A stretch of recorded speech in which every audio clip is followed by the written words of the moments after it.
hay muchas personas que ni siquiera piensan votar, ¿no? Hay mucha gente que está diciendo que no le interesa quiénes van a ser los candidatos porque ellos ni siquiera van a ir a votar. Y bueno, miren, es su derecho lo que ustedes quieran hacer, si quieren ir a votar o no. Al final del día es una decisión totalmente personal, ustedes pueden hacerlo o no. De cualquier manera, a nosotros aquí en Serendipia nos interesa que tengan toda la información en caso de que decidan sí hacerlo. Entonces, por la cantidad de cargos por los que vamos a votar, porque es un formato nuevo al que nos vamos a enfrentar el próximo 1 de junio y por tantas otras razones, es importante que empecemos a hablar de esto, que empecemos a conocer cómo van a ser estas boletas, en unas semanas también quiénes van a ser las personas en estas boletas, ¿no? Y todo lo que tendrá que suceder este día.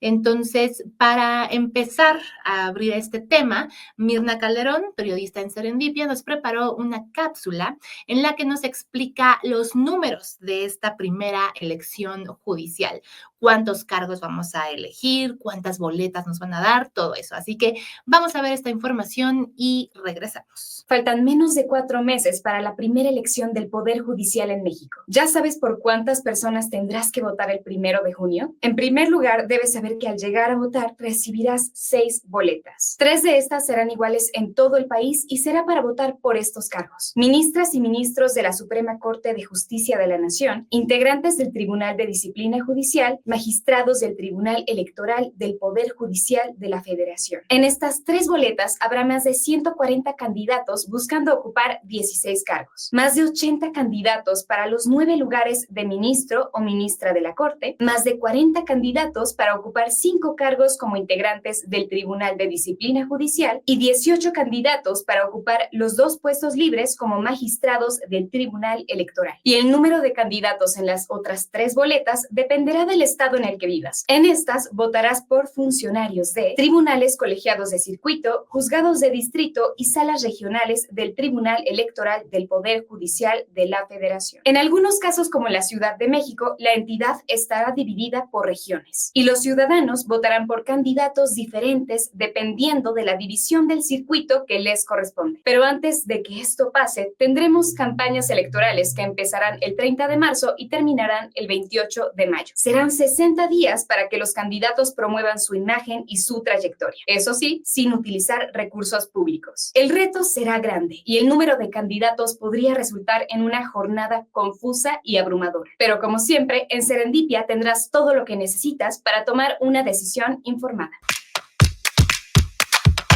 Bueno, pues con esto podemos empezar a dimensionar el tamaño de esta elección.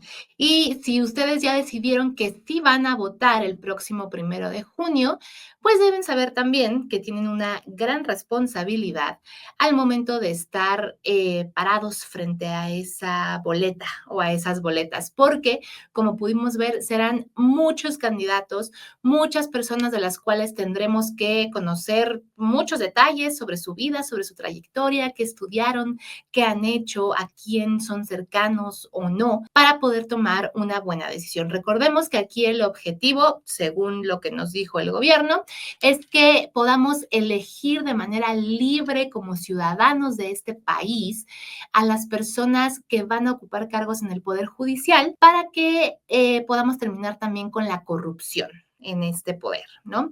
Y para que estén solo las personas ideales al frente de esta institución. Entonces, es una gran responsabilidad que pues vamos a ir de la mano. Nosotras en Serendipia y ustedes allá vamos a ir viendo cómo estudiamos todos estos perfiles. Pero para empezar, pues hay que hablar de lo que está pasando en el proceso previo al día de la votación. En este momento, como ustedes saben, no hay todavía una lista definitiva de candidatos y parece que ese proceso va a ser complicado porque exactamente hoy, hace unas horas, la Suprema Corte de Justicia de la Nación rechazó las casi 1,000 candidaturas que le había enviado el Senado.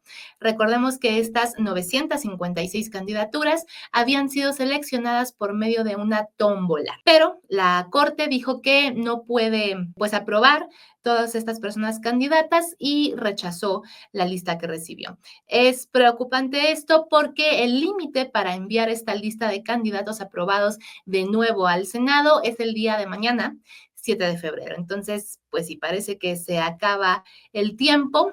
Parece que no va a dar tiempo de hacer mucho, pero la Corte pues ya decidió por su parte lo que quiere hacer en este momento del proceso. Además de esto, de que parece que se va a atorar el proceso ahí o el Senado lo va a continuar a pesar de todo, tenemos ciertos problemas con las personas que ya están mencionadas en estas listas, aunque las listas de personas candidatas aún no son publicadas de manera oficial. La primera cosa que tenemos con esto, el primer problema, la primera situación, es que, a ver, las campañas electorales para esta elección tienen que empezar el próximo 30 de marzo. Hoy es 6 de febrero, o sea que estamos todavía bastante lejos del 30 de marzo, a más de un mes todavía. Pero ya hay personas que están haciendo campaña, que están publicando mensajes, videos en redes sociales, y eso que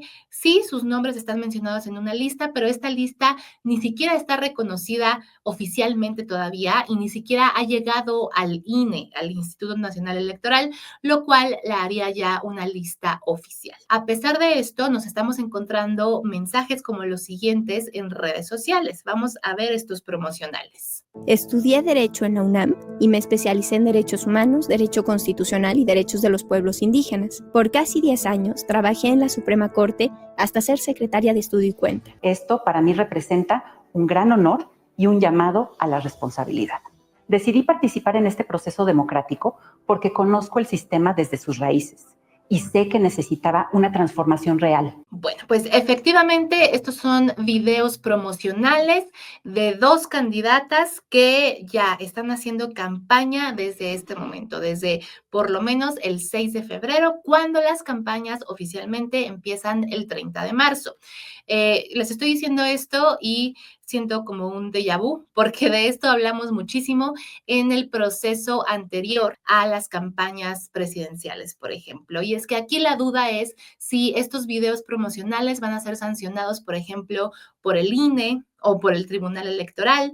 Y bueno, no lo sabemos, pero viendo lo que pasó en la elección presidencial, pues podríamos pensar que no. La presidenta Claudia Sheinbaum y Xóchitl Gálvez, quien en ese entonces era candidata presidencial, empezaron a hacer campaña también meses antes de que fueran nombradas candidatas, o sea, ni siquiera tenían el nombramiento oficial y ellas ya estaban publicando también videos, TikToks, tweets, todo lo que se les pueda ocurrir, ¿no? Incluso pintando bardas, que al final nadie sabía quién las pintaba, aparecían mágicamente, ¿no? Entonces, si esos actos no fueron sancionados, la verdad es que estos videitos, como los que vemos, los que acabamos de ver para la elección del Poder Judicial, pues probablemente tampoco lo sean. Y bueno, ustedes dirán, ay, qué payasa, ¿no? Déjalas que publiquen sus videos. Bueno, ok, vamos a dejarlas. Pero tenemos un problema mucho mayor que estas campañas adelantadas. Y es que estas dos mujeres que acabamos de ver, además de estar haciendo campaña cuando no deberían estarla haciendo, tienen ciertos nexos con algunas personas que son verdaderamente preocupantes también. Por ejemplo, el primero de estos anuncios es de Grecia Rocha. Ahí está su promocional en X, en Twitter. Y bueno, aquí el problema es que Grecia Rocha trabajó como secretaria de Estudio y Cuenta de la ponencia del ahora ministro en retiro, Arturo Saldívar. Este señor que nos engañó a todos queriendo caernos bien y decirnos que era súper Swiftie, cuando al final lo único que es una persona con mucha ambición que quiere apoderarse de todo lo que pueda en este país. Entonces, el hombre más pequeño que ha existido, Arturo Saldívar, pues, por ejemplo, tiene a esta candidata ya en las listas para ser candidata a un cargo en el Poder Judicial. Grecia Rocha es una de ellas, que por cierto, si vieron su video, está un poco desfasado el audio con la imagen, o sea, sí es como un video muy profesional, pero no pudieron empatar el audio, no sé, algo está muy raro ahí. Además de Grecia Rocha, está el caso de Fabiana Estrada. Ella fue coordinadora de asesores de la presidencia de la Suprema Corte de Justicia en la gestión de, a ver si adivinan de quién, pues efectivamente también de Arturo Saldívar.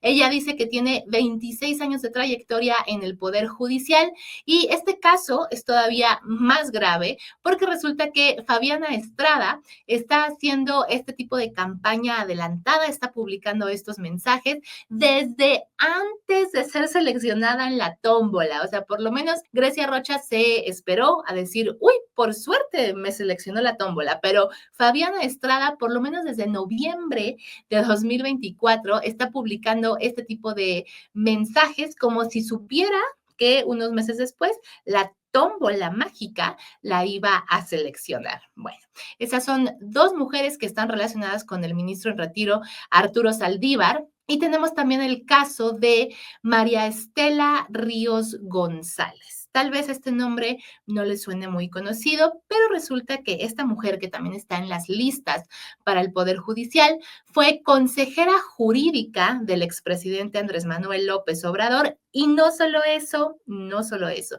Si ustedes siguen puntualmente las noticias, seguramente su nombre les parecerá conocido. Es la mujer que vemos aquí en el video atrás aplaudiéndole al expresidente López Obrador.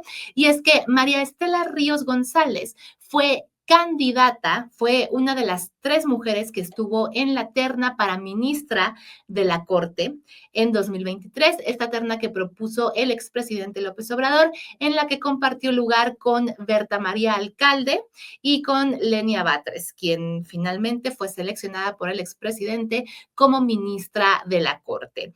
Entonces, por lo menos 2 perfiles cercanos al ministro Saldívar y un perfil cercano al expresidente López Obrador. También hay perfiles cercanos, por ejemplo, a Olga Sánchez Cordero, la ministra en retiro y exsecretaria de Gobernación. Y así nos podemos ir con tantos casos que hay de personas que casualmente tienen un vínculo con algún integrante o exintegrante del gobierno, alguna persona afín a la Cuarta Transformación. Aquí la pregunta en realidad es, bueno, ¿no se suponía que este gobierno era diferente? ¿No se suponía que este gobierno iba a terminar con todo esto? ¿No se suponía que están en contra de todas estas prácticas? Bueno, el discurso parece que sí, pero en los hechos estamos viendo una realidad muy diferente. Y el último tema del que hay que hablar respecto a la elección del Poder Judicial es otro también muy grave que seguramente les va a preocupar, y es que yo no sé si ustedes ya lo sabían, pero no va a haber conteo ciudadano de votos en la elección del próximo 1 de junio. Así como lo escucharon, no habrá conteo ciudadano de votos. Uno de los pilares de nuestra democracia, uno de los mecanismos en los que más confiamos, ¿no? Porque, bueno, es el pueblo contando los votos y ahí están los funcionarios de casilla quedándose hasta quién sabe qué hora de la madrugada, y eso, pues, de cierta forma nos da certeza de que tal vez habrá excepciones, pero en la mayoría de las casillas todo está bien, ¿no? Porque hay personas mexicanas controlando todo y viendo que los votos no, o sea, que no se resten votos, que no se sumen votos que no hay. Entonces, esto siempre como que nos da un poco de tranquilidad. Bueno, en esta elección esto no va a suceder. Y es que, de acuerdo con los lineamientos publicados con el INE, esta vez el mecanismo será bastante diferente. Y es que, claro, estamos hablando de una elección sin precedentes. Por ejemplo, va a haber casillas únicas, no, perdón, va a haber urnas únicas en las casillas, a excepción de los casos en los que haya demasiada gente, demasiadas personas. En esos casos, entonces, sí habrá más de una casilla. Además de esto, hay otras diferencias con las elecciones a las que estamos acostumbrados. Aquí estamos viendo, por ejemplo, los lineamientos del INE y aquí aquí, ¿dónde está?